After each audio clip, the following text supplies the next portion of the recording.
Hello everyone, and welcome to Biopedia. This week's episode is more of a tangent into psychology, and we will be discussing the phenomenon of namesaking. Namesaking is the practice of naming a child after someone. To give just some examples of this practice, the 46th President of the United States of America is called Joseph Robinette Biden, Jr. Added to this, if you wanted a more extreme example, Wikipedia lists a member of the Manila City Council in the Philippines called Eduardo Quintos XVI. In today's episode, we will be exploring some psychological and behavioral impacts of namesaking. Namesaking most often manifests itself in the form of a child being named after someone who is related to them. Although I have only been able to access the abstract, a review published in 2022 looked at why exactly this practice is carried out. They concluded that it has been used to demonstrate who you are and the practice of belonging to a group, so it's concerned with identity. It also serves to best place children within their context of the unit they find themselves in, again, identity related. It also creates a bond between a father and their children, according to this review. However, this paper also concluded that the majority of the work done in this field has been carried out in the USA, so more diversity in research is needed. Supposedly, boys have a higher probability of being a namesake than girls do, and it most often happens through means of middle names. Having a namesake was shown in a 2019 paper not to influence how you attach yourself to other people. However, a study of over 600 families in Central Europe found that namesaking exacerbates other, biological, variables in terms of how much attention is spent on individual children. As we saw a few moments ago, namesaking increased the confidence of the father that the child was his, increasing how invested the father was in the life of the child. Let's take a look at who tends to get named after someone else, which we touched upon earlier. One study examined 644 children across 322 families in the United States.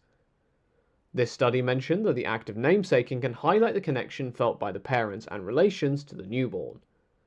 According to this paper, in the USA, mothers have a greater role in naming children, and therefore carry out namsaking more often. One possible reason given for namsaking is publicizing who the father is, which has a knock-on effect in terms of providing for the child. It can also be carried out to increase how much communication there is between the father and the child.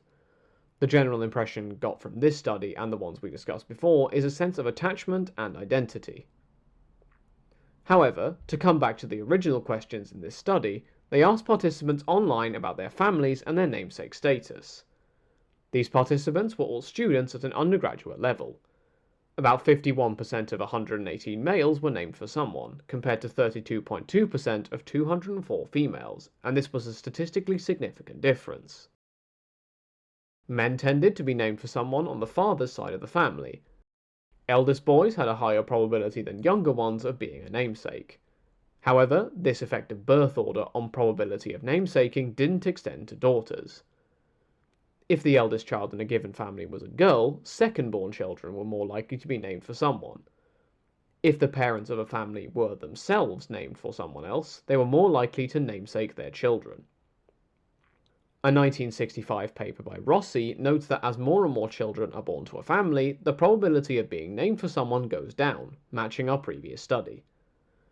This paper by Rossi is a study of 247 middle-class families in the United States, and it found that namesakes were most often family and only a generation or else two separated from the child. This translates to the generation of parents and grandparents having a child named after them. This study also reported seeing a trend in the previous 4 decades eroding the probability that sons would be named for paternal relatives and vice versa.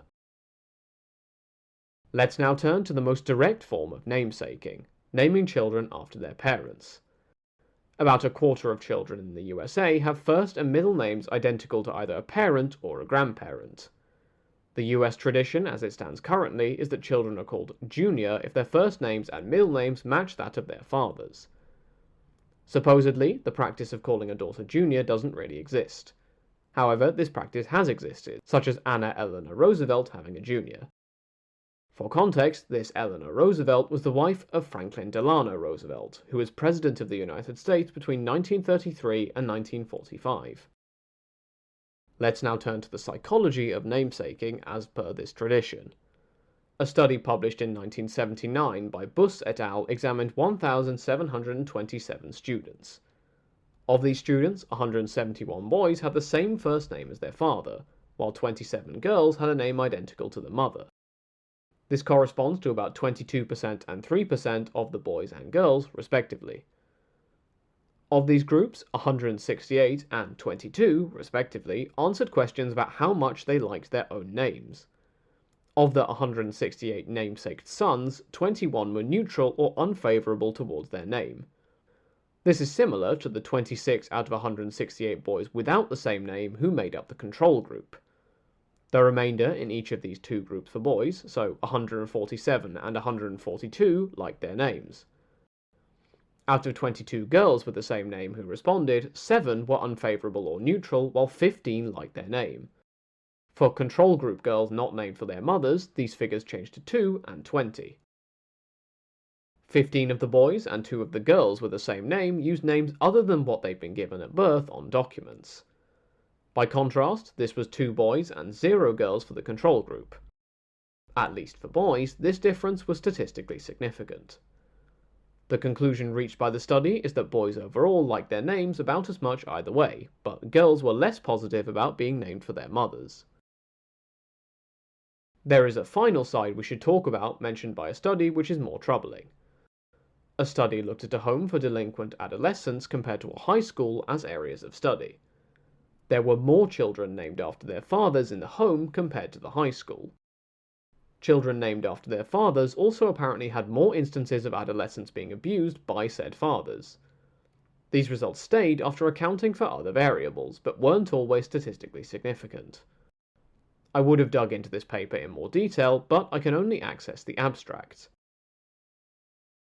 The overall picture that emerges is a mixed one. It doesn't appear that sons named for parents dislike their names any more than usual, although this picture changes a bit for girls. However, there are factors highlighted as worth watching out for, such as increased instances of delinquency, paternal abuse, and the potential for bias towards investment in children who have namesakes. It would be interesting to see a meta-review or else general review studying this phenomenon more broadly.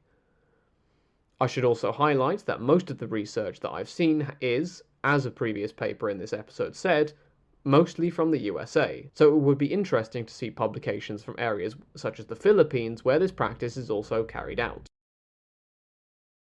As always, thank you all for listening.